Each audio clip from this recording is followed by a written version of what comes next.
Welcome to the Viking Horn, official podcast of the Nottingham Vikings Ball Hockey Club. You can find out more about our club on our website and on all social media. For YouTube channel viewers, you'll see the links on screen. Anyway, let's sound the Viking Horn.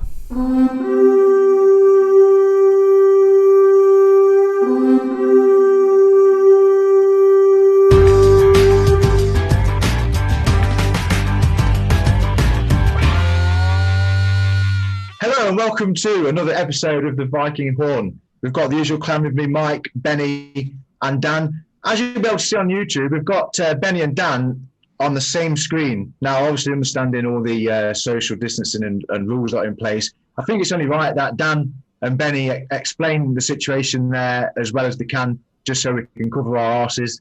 Over to you, Dan. Well, basically, in a nutshell, my friend here, young Benny, has taken part in the first ever residential fitness program offered by the Generate Academy, during which time he's then been chucked out of his house and now a formal residence. What timing is it? So it's all fell into place. Benny, we did talk about this whole fitness regime before, so it's all sort of fell into place quite well for you there. Yeah, it's felt pretty well. I mean, I threw down the gauntlet to Dan a few weeks back now, saying, I think you need to put your money where your mouth is, and if you're as good as you say you are, you can turn my body into something that people would envy. He's lost 4 stone this week. Has he? It's only Monday evening. Wow. Oh, right. Well, yeah. Well done, Benny. I've had Dan knocking on my door, waking me up every morning. This morning, I pretended there was a traffic warden outside just to get him out of bed. Or a leaf blower. Tomorrow, I'm going to stand outside his door with a chainsaw. And it's going well. It's going well, I take it. Yeah, it's going really well. Dan's managed to get me running. Running some decent distances that I've never run before. To the kitchen and back.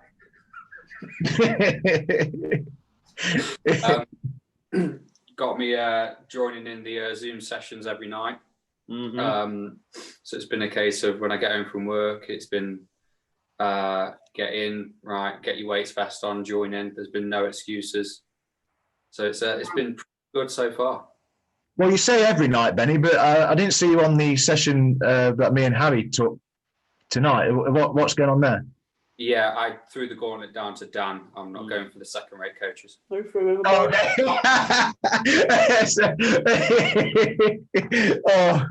well, right. We'll leave that there then. Harry will be deeply offended, sorry. But yeah, good sessions tonight as well. It was everyone was sweating like crazy afterwards. So I feel like you missed out there, Benny. But we'll take your word for it. Well done, though. And well done to Dan and Libby as well for taking you in. What a big commitment that is. Perseverance is key. It is, understandably so. Yeah.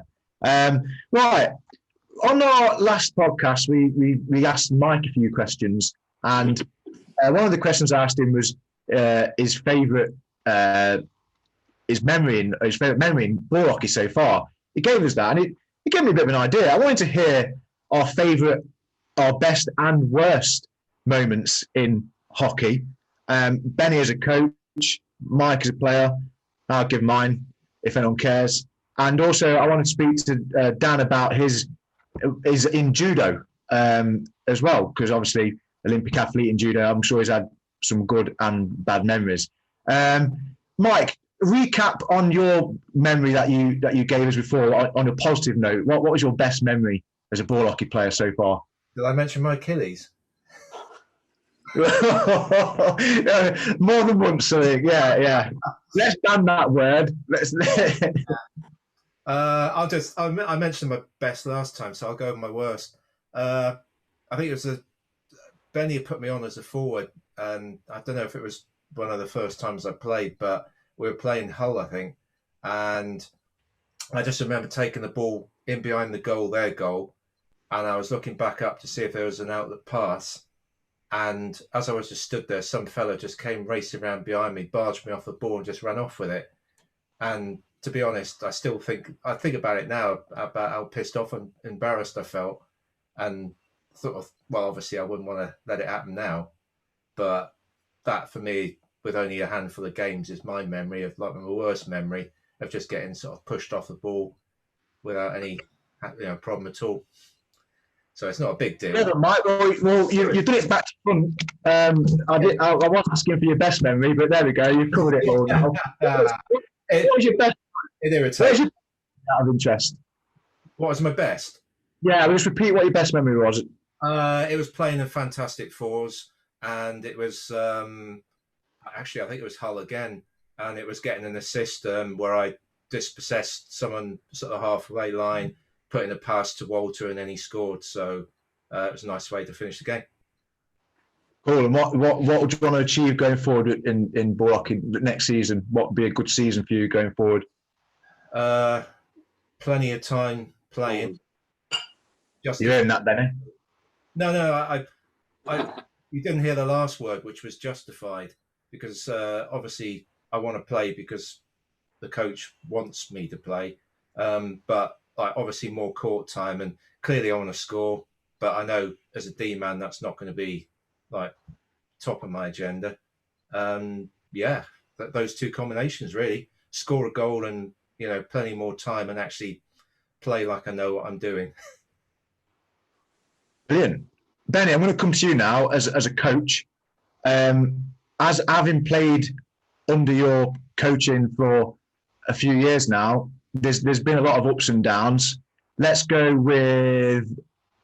positive first. What's your best memory as a ball hockey coach so far?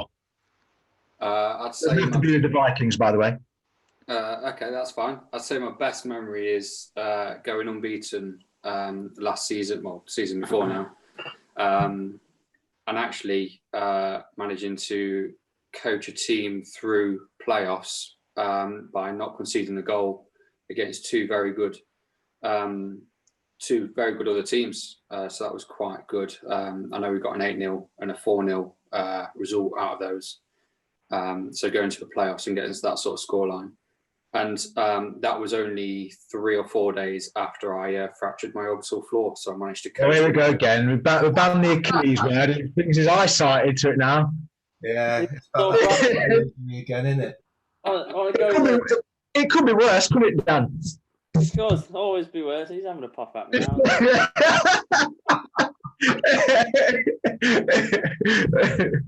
So yeah, that was obviously brought a positive into a negative situation there. Would the problem of the orbital bone be up there in your worst memories as a coach?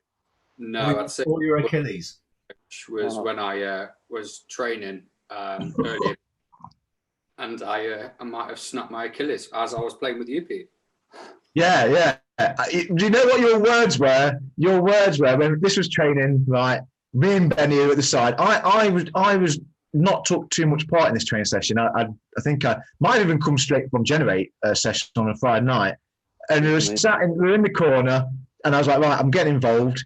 Benny turned around to me and goes, right, we're going to go on together and we're going to kill it, right? We both went on together. Benny gets past the ball. He passes it somewhere else. He goes on a run, and next thing you know, thud. He's on the floor, crying, right? And his Achilles is gone. It get carried off a lot. And that was training session over. I never even got to hit a ball in anger with my stick in that training session. And it was all because of him. Selfish. Well, the coach runs the session. But he was really good whilst he did play. He was. I mean, his movement was second to none. I've got to be honest. He was in the right position. And as soon as he got that, if he got that pass before his Achilles went on him, I was setting myself up for a nice pass along the blue line for a shot, but it just never came because he was there rolling around the floor in agony. It was the best 8 seconds I've ever observed. Sounds like my missus. I've heard that before. Oh, Yeah, but so yeah, good. Yeah, so that's your best and worst, Benny. Yeah. What about you, Pete? What's your best moment? My best moment has got to be probably first season when we won the playoffs as the Reapers combination there, Benny. So when I played for the Reapers, it was our first season, wasn't it? South Notts Reapers, and we started off slowly that year. Got to the playoffs. In the playoffs, the teams we beat were outstanding. So we beat the top two Arnold sides in the semi-finals and the final. We had, I think, the feeling for that was we knew who they were. You know, we didn't give them too much respect. We respect who they were. Didn't give them too much respect. But I think to win that playoff trophy for me has got to be my standout moment in ball hockey, just based on the teams that we beat to get there at the time. We were like a fearless new team. You know, no one knew too much about us individually and as a team, and it was just a really good feeling. Don't get it wrong. I've had a lot of good moments in ball hockey. You know, there's scoring the first goal against Richard Bennett. That was a great moment. You know, against a Great Britain goalie, and I've scored other big goals. But as I focus on a team performance, and you know, captain Vikings to playoff and league victory. But that moment there was that was a great moment. It's something I've always remembered, and that I'll put that as my top moment. Did you notice I had to keep talking about all the other goals they scored as well? I know, yeah. That's something Pete likes to do. Got a bit Not the other goal, no, yeah. But the thing is, all my goals are absolute good, brilliant goals. I'm not gonna lie. You know, there's no such thing as a tap in. So it could be any one of those, to be honest. But no, I've gone for team. I've gone with team, not individual. That was his worst moment when he was forced to. So my worst moment was I've scored. There's a game where I scored 2 own goals. I scored 2 own goals in a game, not on purpose, obviously, but it just. I was in exactly the same position. It was against Nottingham Hawks. I was in exactly the same position. The ball sort of shot in, cannoned off my stick on both occasions, and going to the net. That was pretty embarrassing, to be honest. But I quickly got over it because I actually I got the ball in my own half, dribbled around everyone, ping top corner past Rob Pacey, scored the winning goal. So I was quickly over it. But it was at the time it was a terrible moment, or moments I should say. But other than that, I've not really. They were probably the worst moments. Yeah, I've not. I mean, I've lost the cup final before, but you know that it was a good game. Is that because you didn't score, Pete? I didn't score then. It wasn't my job necessarily. I'm focused on defence, but what Benny will probably tell you is my attacking prowess has improved significantly over the years. But back then was it was no nosebleed time if I went over the halfway line, I think. But yeah, that's changed a little bit now. But it's always nice scoring goals. I've got to admit, I love scoring a goal. One of the best feelings in the world. But yeah, scoring own goals ain't the best. Yeah, that's it for me, isn't it? So Dan, I'm going to come to you from a judo perspective. Olympian. It's hard with judo. It's hard to pick a sort of best and worst moment because it's quite an emotional thing, really. I suppose, like, you know, stereotypically, I'd pick the best moment would be walking out in front of a home crowd at London 2012. But I feel like the sort of like the best moments are yet to come. I know it sounds really cheesy, but I've not really had one of them moments yet where I've gone, there you go, stamp. But like there's an abundance of worst moments from, you know, things like, you know, defeats to like, you know, actual emotional issues as such. Like, you know, when I don't know, it's like it's really hard to put your finger on. You know, there's like I remember one of the most recent ones, I suppose, at the World Champs last year. I was fighting in the bronze match to a lad who's won the games before, and I literally had him done. I had a strangle on. I knew it was close. He was close to tapping. And like, you know, at this point, like when you start strangling someone and they're close to tapping, they start making this strange noise. Let me just show you on Benny. And I'll hurt him. He'll probably rupture his Achilles or something. Yeah, most likely. Yeah, always orbital bone. That's we got the lot. And like, you know, I knew I thought I've got this. I've won. I like, you know, I've won my first world medal. And then he just slipped out of it. And I knew he was tied up. And then I got up in the next exchange, he dumped me. And I was just like, what? Like, as if. And but that's probably like one of the worst moments because it was just so close, sort of thing. But yeah, it's better times to come, I think. I do think that's a good answer because obviously you've got, fingers crossed, you've got your Olympics next year. Obviously, I hope for that and everything leading up to that. And I think we can only hope that you've got better things to come. And sure, the hard work you put in, you'll get there and you'll deserve everything you get out of it, mate. So that I did like that answer. More good stuff to come. That's good. So, Benny, what have you been frothing at the mouth about this week? Oh, it's been a while since I've come on, and the thing that's really got me frothing at the mouth this week is people that just interrupt you all the time.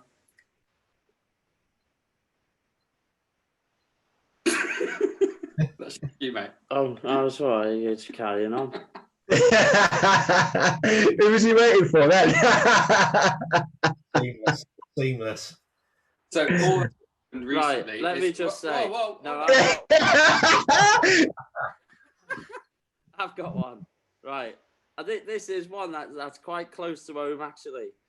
Is people, and one of us four here are actually I've committed this crime of an early erection for Christmas. Now, I think there's a lot of people out there who do suffer with early erections around this time of year. And Pete, you're one of them, aren't you? Well, I am. I'm no shame in saying yesterday we erected our Christmas tree. or Christmas trees, I should say. So, you know what? So you know what, right?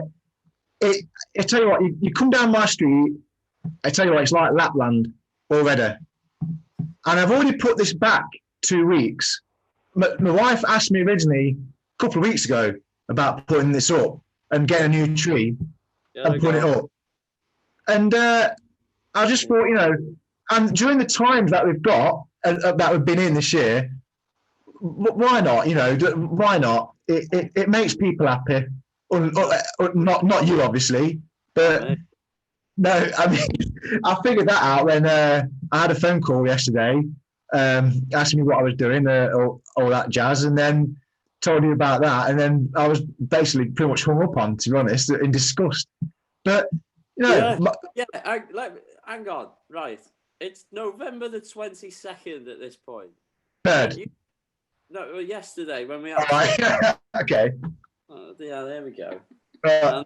Christmas police are in, and you're sat there on erecting your tree 4.5 weeks before Christmas Day. Like in my opinion, like it's like, you know, round about the sort of 10th to the 15th, tree can go up. 26th, the bastard's down. It's got to go. You know. You're not alone though, Pete, because hang on. No, hang on. What? I've got to come clean. My wife was actually the reason. Hang on. Why is everyone blaming their wives? Well, she was the reason for my early erection.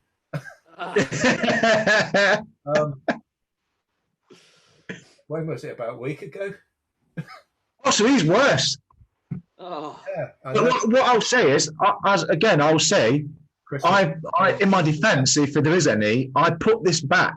I managed to put this back at least a week because I was being asked about it a week, maybe 2 weeks ago. And I just thought, right, okay, this week we'll definitely do it. Luckily, everyone around us has done exactly the same thing. Not that it's a competition, but, I just thought it's been a tough year for many people. And if I can help out by decorating my house in some Christmas paraphernalia, then why not? It did make me feel better as well, to be fair. Not that I'm sad or anything or depressed or anything like that, but it's quite nice to look at, and I don't have any regrets. I've got to be honest. It's done a good job. Spent a good couple of hours on it. Well, I went out for 2 hours. I went out training or something because I'm good like that, and I came back and it was all done. Vicky put the tree up and all the decorations and everything. So I didn't even have a hand in it. You didn't even have a hand in your early erection. It was a no hand. The erection was all me in our household. The erection was all me, but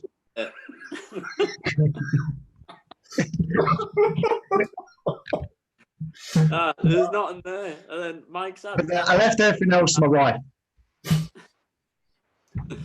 Oh, it's terrible. This. Move on. Is there nothing else you're bothered about that's bothered you this week? Oh, I could have done about 10 this week, I think. I'm just having Benny round. There's another one. I'll tell you what, really, be in my bonnet. Visitors who stay too long. And end up living with you. He's got his own bloody stocking on the fireplace. Oh, wait, no, he doesn't. We haven't put the deckies up yet. I'm going to say... the truth's coming out. Let that so tell me, at least that's one job you can get him to do before he leaves. Tinsel free. We're done. Okay. That was entertaining, wasn't it? But anyway, I tell you what, there's something that's actually put a bee in my bonnet recently. And it's sport related, obviously. Lewis Hamilton, obviously. We're going to talk Lewis Hamilton here. I know you're not his biggest fan, Dan, but it come out in the press. He won his 7th world title recently, right? Brilliant, I think.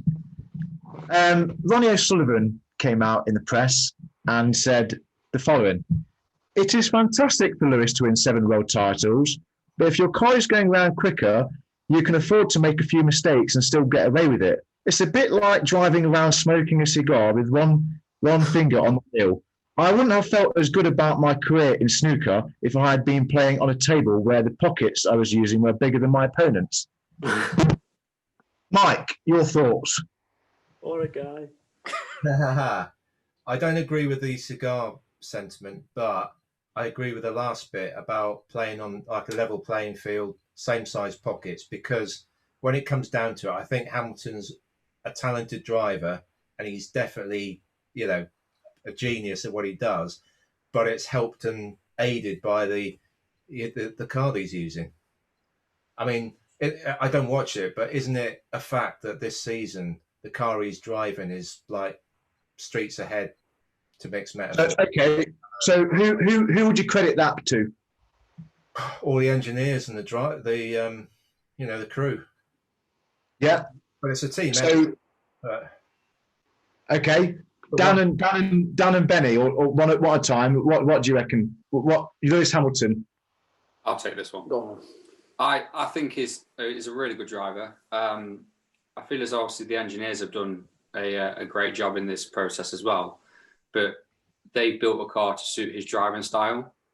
Now, if the other constructors can't keep up in developing new technology, then of course he's going to win. And the different size pockets thing that Ronnie said, then it's true. But they've made it in such a way that it's meant to be competitive. It ain't going to be let's all stick each other in the same car. I agree. No, yeah. I agree. Go for it, Dan. They need to figure out a way. This is a question for you three to have a little think of. I'm going to tell you my opinion. How could you make Formula One more competitive or more interesting? Because I think how it could work is like some level of draft at the end of the year. So the next year, Lewis Hamilton wins the league, wins whatever. They've standardized the cars to some level. Now the next year, Lewis Hamilton then goes to the worst car, and see what he can do from there. And it all gets like sort of mixed up in that way. So everyone gets a different car, different feel, whatever.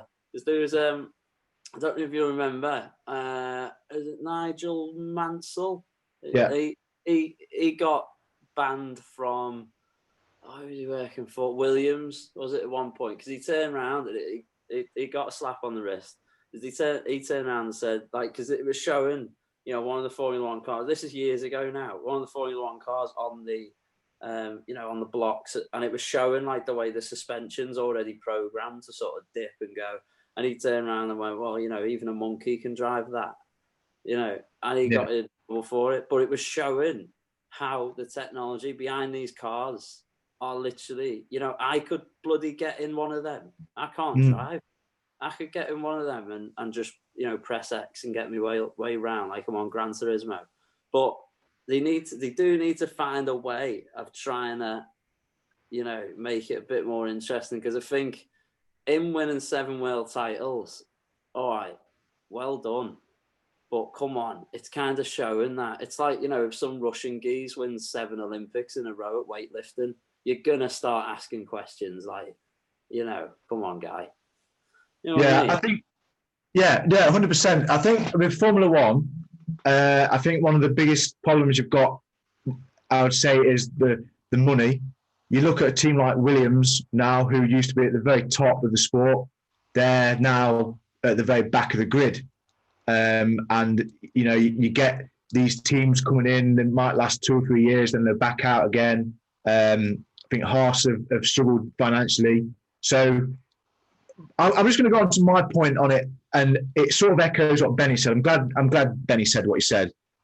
So if I repeat something you said as well, which I will do, apologies, but I need to make it. Okay, so like Benny said, Lewis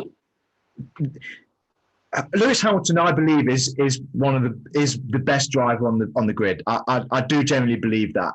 They're all world-class drivers. That's why they're in Formula One. But you go back, the driver of the car is the end of the production line, so to speak.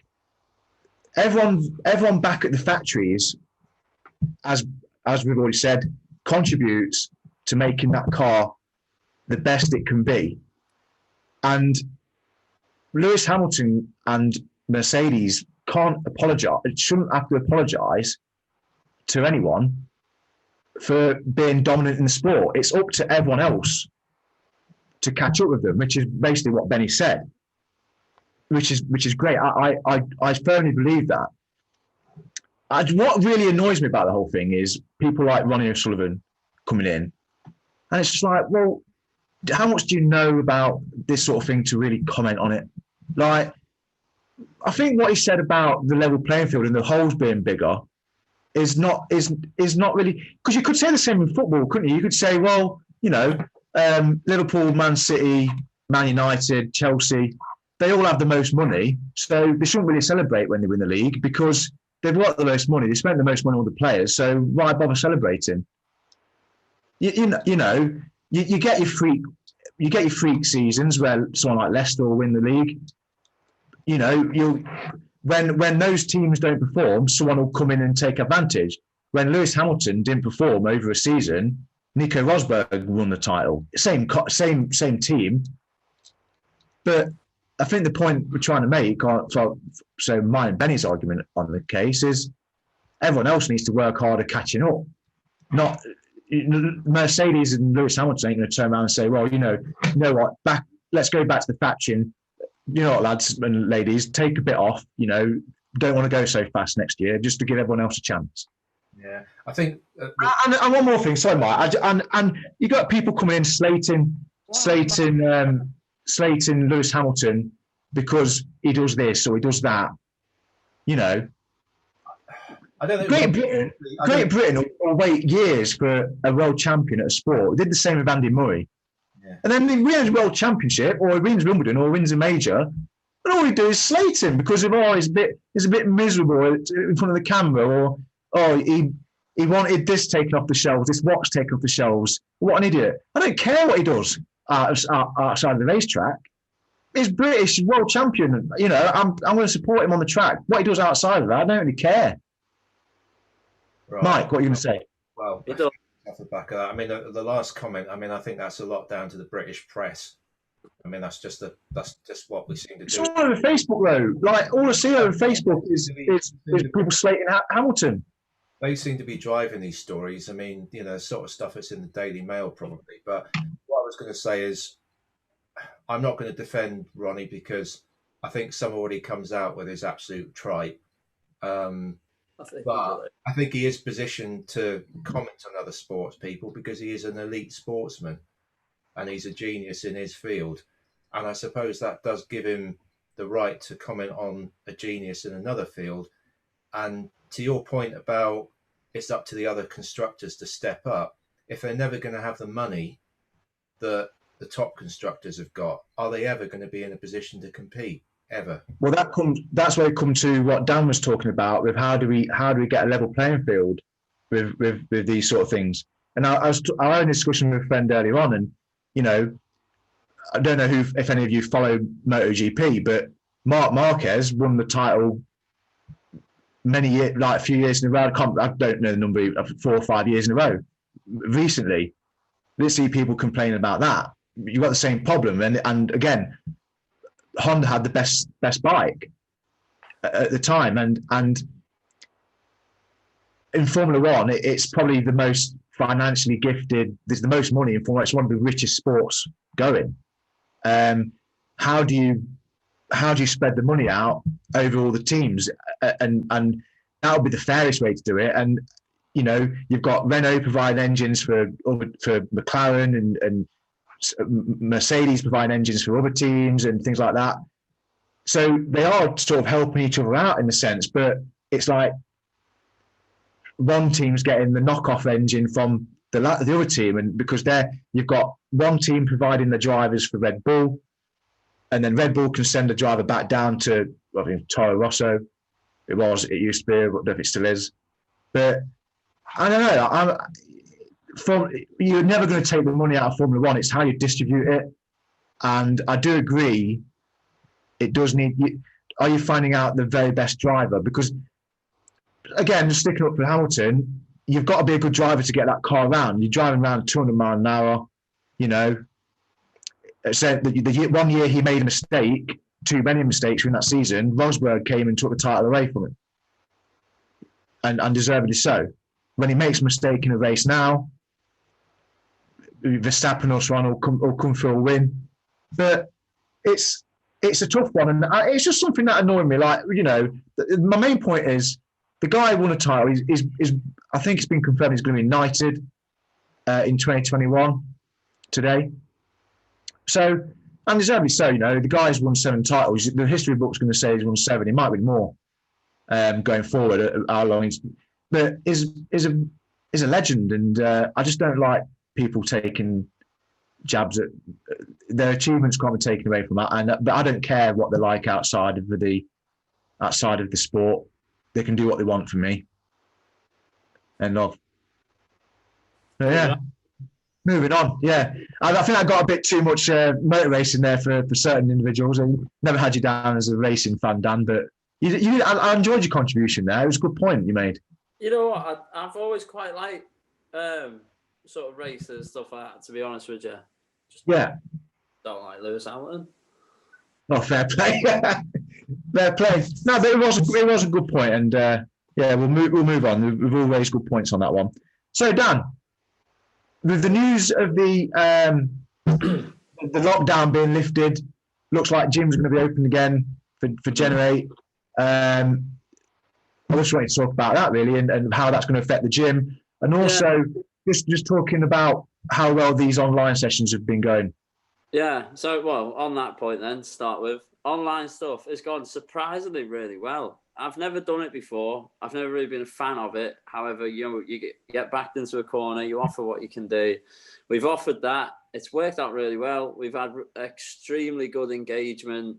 because what we've done is, which is I kind of have prided ourselves on the Generate team on, is the fact that really trying to push interaction with people. So it's not just the one size fits all, right, get up and go, follow me sort of attitude. It's more of a, how are you doing? What do you want to do? You know, it's more of a sort of, you know, listen to the people sort of thing. And yeah, we've had some really good fun doing it. Hopefully next week we'll be in a position where we're going to open the doors again in some sort of capacity. So yeah, look, I'm really looking forward to getting back in the gym. Really looking forward to, you know, getting that sort of personal touch back with everyone and all our members, and sort of moving forward. And come January, hitting it hard. All them people who've overdone it on Christmas, who need their January push, ready to go with them as well. So yeah, all good. Will you be keeping close tabs on Benny's progress over Christmas? This is a big time coming for him. Yeah, well, the thing is, I'm going to lock him in his room just over Christmas, because I don't want to see him on Christmas Day. But, you know, I might throw him a turkey leg or something. And I've got my own chimney in there, haven't I? So Santa might come visit me separately. Yeah, he won't. But yeah, he's not real. Neither's Pete's tree. And it's just slowly draining the grid in electricity, that is, and it's a waste of money.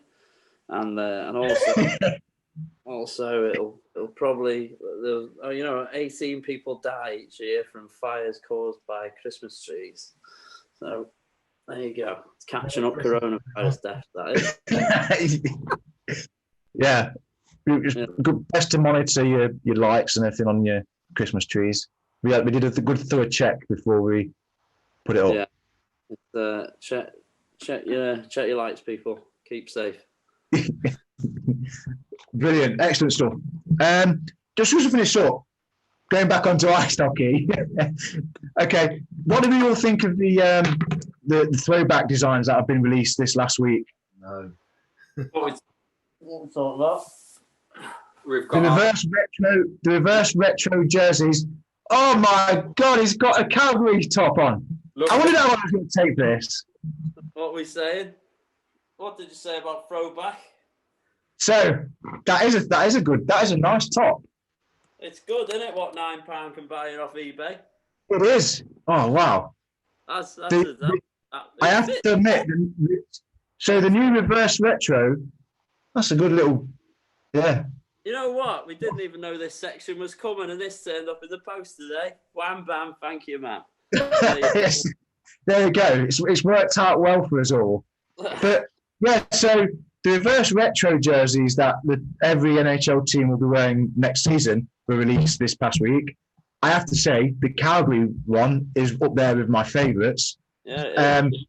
It's very nice, I've got to admit. Strongly recommend it. Benny and Mike, let's say, not too impressed by your team's efforts. Look more like training jerseys, I would say, especially Detroit.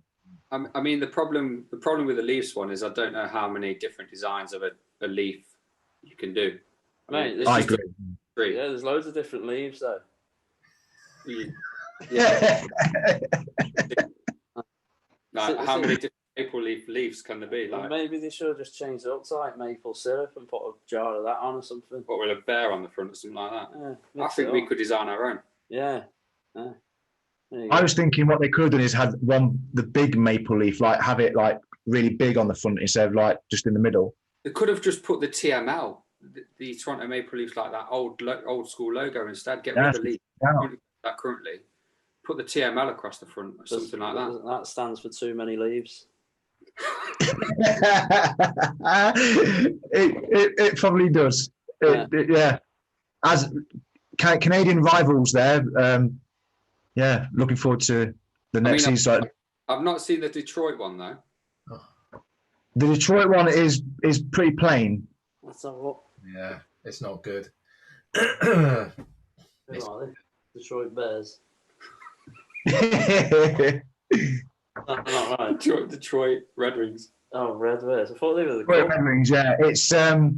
It's like a training jersey sort of thing. Yeah, It's very plain.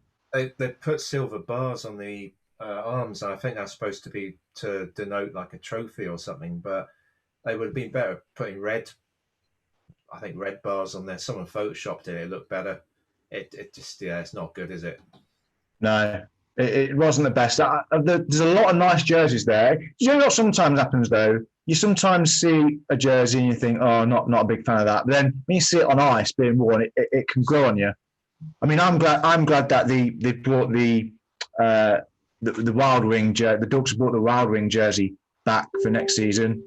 That was one that I've been trying to get from a vintage point of view for a little while now with little look, but they brought that back. They've released on the first of December. First, or I think it's the 6th actually, not the first. I don't know why I'm thinking the first, but early December they're released, and I will be doing everything I can to get that jersey. Same comment for you two, probably. That is a nice logo on your jersey. I just like it. It's just different, isn't it? It's got the Wild Wing jumping out of the ice, and like I say, it was a jersey they wore in the 90s, and it was one that I've been trying to get my hands on for ages from like a vintage shop or online. It even quite a lot of money, but yeah, the Ducks one, the Cowboy one, I really like the Capitals jersey. That's really nice, and there's one or two others as well. But I'm looking forward to seeing them jerseys on the ice, definitely. What about the Panthers Christmas ones? Have you seen those? I have seen those. Yeah. Just about to bring up Panthers, actually. I like them. How do we get hold of them, Mike? They're just a draw at the moment, but they're going to make them available in the shop whenever. They are. Okay. I did like that. That's the one with the like the city skyline on. Yeah. Is that right? Yeah. Yeah, I might have to look into that. That's a nice jersey. I did like that. But yeah, those I do like a good jersey, and the somewhat different, and I think that's what Panthers have gone with. And I noticed another team did the same thing, didn't they, in the Elite League? What, someone previously? Cardiff? Was it Cardiff? They brought out a jersey with the skyline. Yeah, skyline. Yeah, I think it was. Yeah. Yeah, it's a good idea. I like it. I do like it. But yeah, if we've got anyone else, any other business before we finish the podcast? No, we're all good. Nothing from the Powell Tring household. No, where's he gone? Oh, there he is. He's back. But yeah, guys, look, it's been a good laugh this episode. I've really enjoyed it. Thanks for joining us. We're recording it on a Monday night. It's difficult. We have long days. Yeah, thanks, Mike. Thanks, Benny, and thanks to Dan. We will be back with another episode of the Viking Horn podcast very, very soon. Thanks for listening. Listen on YouTube, Spotify, whatever you want. And yeah, we'll see you all very soon. Take care, everyone. Bye-bye.